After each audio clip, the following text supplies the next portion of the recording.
The internet is ablaze about the Pete and Bobby challenge, and if you haven't seen it, it's because you either live under a rock or you're smarter than me and you don't spend any time on social media or YouTube at all. But you're here, so let's be real.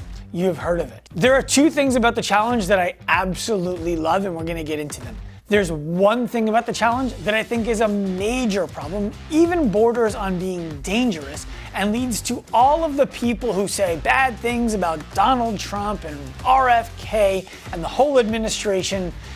It makes it harder to disagree with them even when you want to.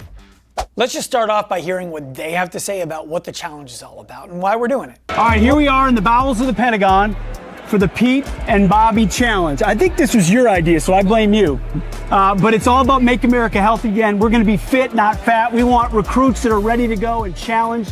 What are we doing today, Bobby? Well, Pete and I are gonna do our part, encourage American youth to do this challenge. And the challenge is to do 100 push-ups and 50 pull-ups in any order you want in under 10 minutes. So 5 minutes is the top standard that we want to meet. We're not going to be able to do. First, let's get to the good stuff. As of 2022, up to 77% of youth were ineligible for military service due to health issues. Some of that was due to drugs that they were on, some of that was due to past medical history, and some of that was due to obesity. According to the studies that I've seen, 33% of that is an obesity-related problem. What that means is that we have 33% of youth who don't have the physical fitness necessary to even be eligible to sign up for the United States military. 11% was due to obesity alone, meaning that it was strictly because their body mass index was too high and they were not going to be successful in the military and they could be a liability in the military. We need to turn that around, and I think it's a major, like I can't even emphasize how big of a deal I think that it is. That our military and our administration is finally putting their flag in the ground and saying there is such thing as healthy and there is such thing as unhealthy. And we only want people to be healthy. And when it pertains to the military especially, there is no room for acceptance of alternative versions of what health can look like.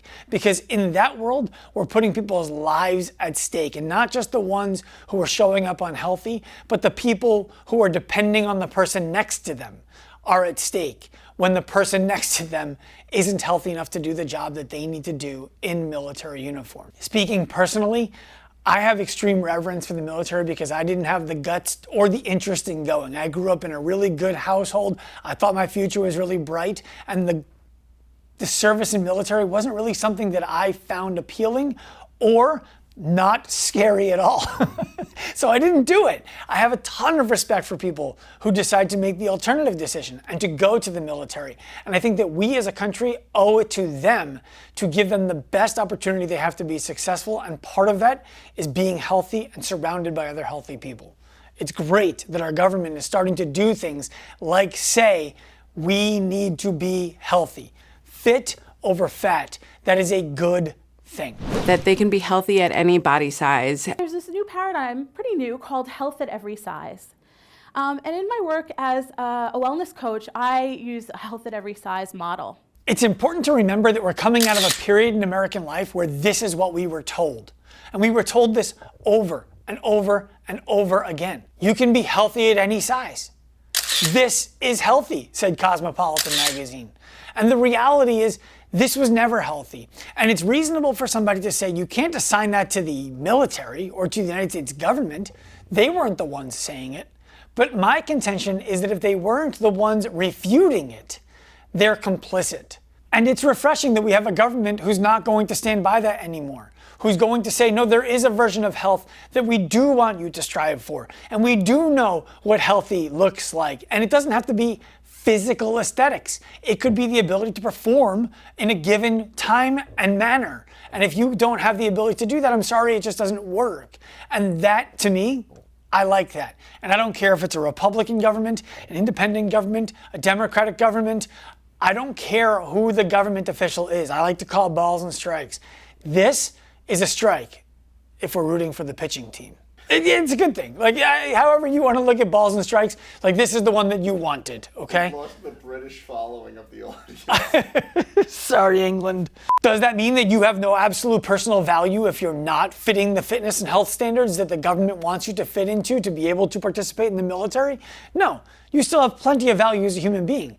And now you have something aspirational if you want to have better health, if you want to have better fitness, if you want to have a longer life, presumably, and a higher quality of life while you're alive. It's good that our government is making honest statements about what it takes to do that. Point number 2 is I love the selection of movements. I've seen a lot of stuff on the internet from people saying that people are going to go from doing absolutely nothing at home to trying this challenge and give themselves rhabdo and end up sick or hurt or dying. That's insane. It's just crazy town to think that the risk is going to outweigh the reward of the exercise selection because they put a standard to it. If you can't do a pull-up today, the likelihood that you're going to go out and just bang out 50 of them tomorrow and give yourselves rhabdo is excessively low. It's like saying I'm worried about going to work out today because I might end up winning a bodybuilding show. Put that thought to rest. The number of people who are going to deal with that is so much lower than the number of people who are going to have their lives changed by having a North Star, something to aim for that's going to make them healthier, that it makes you sound ridiculous when you use that as a reason why this is a bad test. Number 2, when it comes to the test, everybody can do these movements for $0. It costs you nothing to go to a playground and do pull-ups. It costs you nothing to drop onto the floor and do a push-up. This is a free fitness test. Another reason why they were great selections is that there's data. And I'm not the guy who's always like, well, let's see if the science agrees. I'm more of a let's do it and then ask for permission afterwards or forgiveness afterwards. But there's plenty of data that shows that if you can do a pull-up, you're much more likely to live a longer time than somebody who can't. And that if you can do 10, you're even more likely to be able to live longer than somebody who can't. And it's an exercise that's universally modifiable. You don't need any special equipment. You don't need any gym membership even. You can go do it anywhere and you can make it easier, you can make it harder. You can do it with friends, you can do it by yourself. You can modify a push-up, you can drop to your knees, you can push to a box, you can push to a bench. Do your version of this. You don't have to do the full version of it the way that they wrote it. We'll get to that in point number 3 because I would argue that they didn't even do the full version that they wrote. But you have a place to start.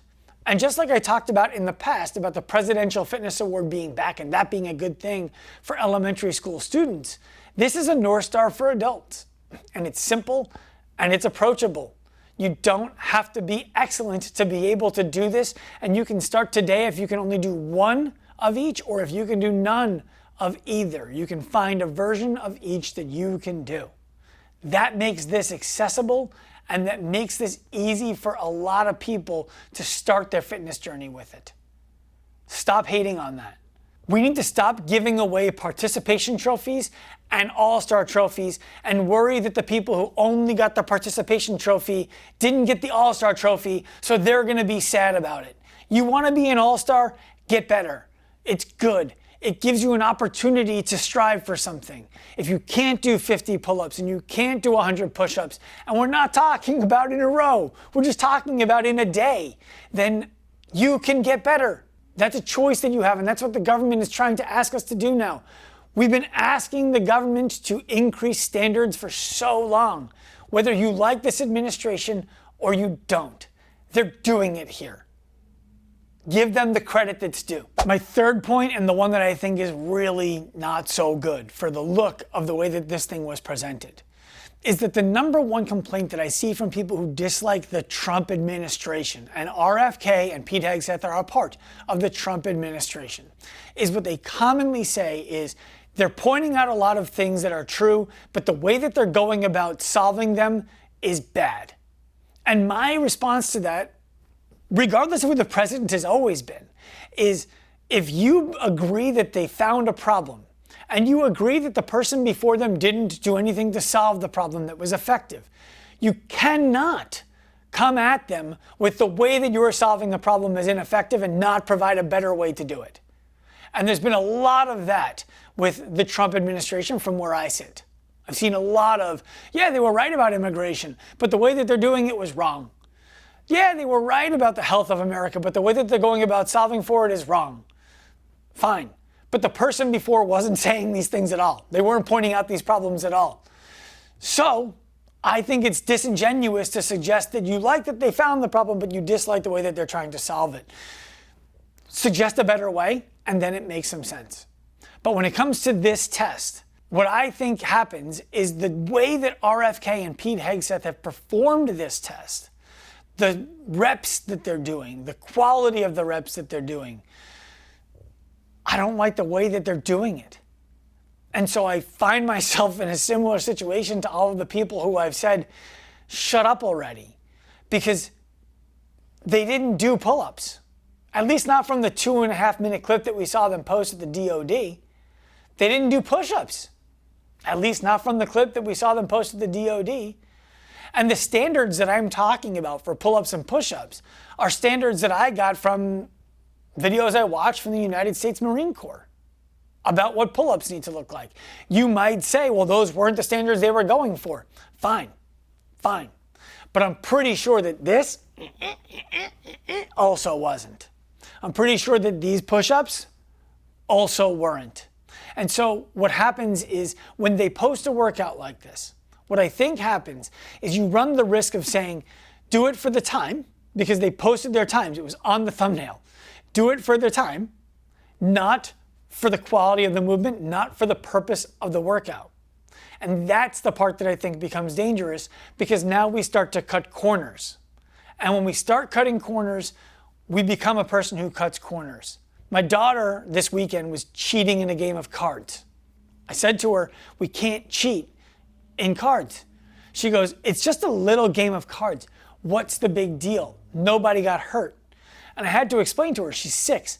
I had to explain to her, when you will allow yourself to cheat in a little game of cards, if you don't get called on it, you will allow yourself to cheat in something a little bit bigger.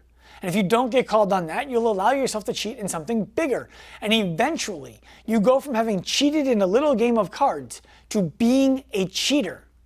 And people who only know you for being a cheater, who don't have unlimited access to you, who don't have access to seeing you when you're at your best, to seeing you respond to you at your worst, they're just going to think of you as that person who was the cheater. Now, obviously, I added some of that for you for this video. I just explained to my 6-year-old, we don't cheat in our house. You're not going to be thought of as a cheater. And when you make mistakes like this, you just say, I'm sorry, I got caught, and then you never do it again. But in the world of military, in the world of government, in the media atmosphere that we are living in, that looks terrible. And it gives people a reason to believe that the rest of their integrity is also lacking. And it's hard for somebody like me who wants to defend the government when the government is doing good government work, regardless of who's in charge, for their integrity, for their intent, when they put horrible execution of their intent on camera. And when that execution is strictly a choice. Nobody cared what the time was until they put the time out and made that the thing. If we look at what really good athletes who are doing this workout are getting, we find that somebody like Michael Chandler, a fighter in the UFC, a former champion in Bellator, a guy who is still at his peak athletically and in his physical fitness, didn't beat Pete Hegseth? Barely beat RFK, who's 70?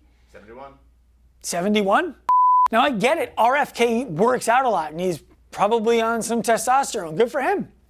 And I get it, Pete Hegseth works out a lot. Good for him. Michael Chandler is a professional athlete, a collegiate wrestler, and his professional sport is not playing first base in baseball, hitting the long ball, and spitting sunflower seeds. He's a professional fighter. He has to be in great shape. Nothing makes a fighter more of a coward than fatigue. This guy's not getting fatigued in a fight. And he even says in his video where he does it that he does pull-ups all the time. So I don't think it's reasonable that a guy like that doing full reps is getting a score that is less than a guy like Pete Hegseth doing partial reps and is barely beating RFK doing partial reps. When you want to set a standard, you have to be the standard.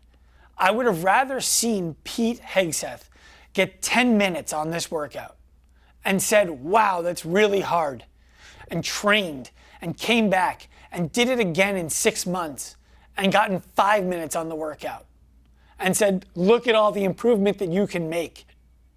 Then see him get 535 or whatever he got. That was Chandler's score, 521. And say, look at how good I did. Do the full thing. Show everybody the military standard for movement. Show them that you can do this full workout using the standard that we hold the most lethal people in our country to. And then you can show how amazing the people who are actually holding that standard and putting up the kinds of score that Pete purported to get, how impressive they actually are. Then we can go back to revering the military like we should. I'm thrilled that they put this test out. I'm thrilled that they documented it. I'm thrilled that they branded it. And I'm thrilled that people around the country are doing it. I would like to see the people who are standing behind it do it with perfect standards. You're saying they have to be perfect? No, I'm saying their standards do. Because if their standards are perfect, all that people can do is come out and say, these guys aren't even fit. And then they have the opportunity to say, we can get better. But instead, people now get to say, these guys can't even do the test that they're asking everybody in the country to do with integrity.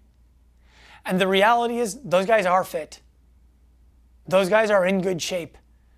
And 8 to 10 minutes on that test would probably be a pretty good score. And I would love to see them do that and stand behind it, instead of racing the clock to a low integrity finish. What do you think? I would love to hear your thoughts and your comments, so share them below. If you like this video, hit the like button and subscribe to the channel. I'm Dr. Sean Pastuch, and this video is over.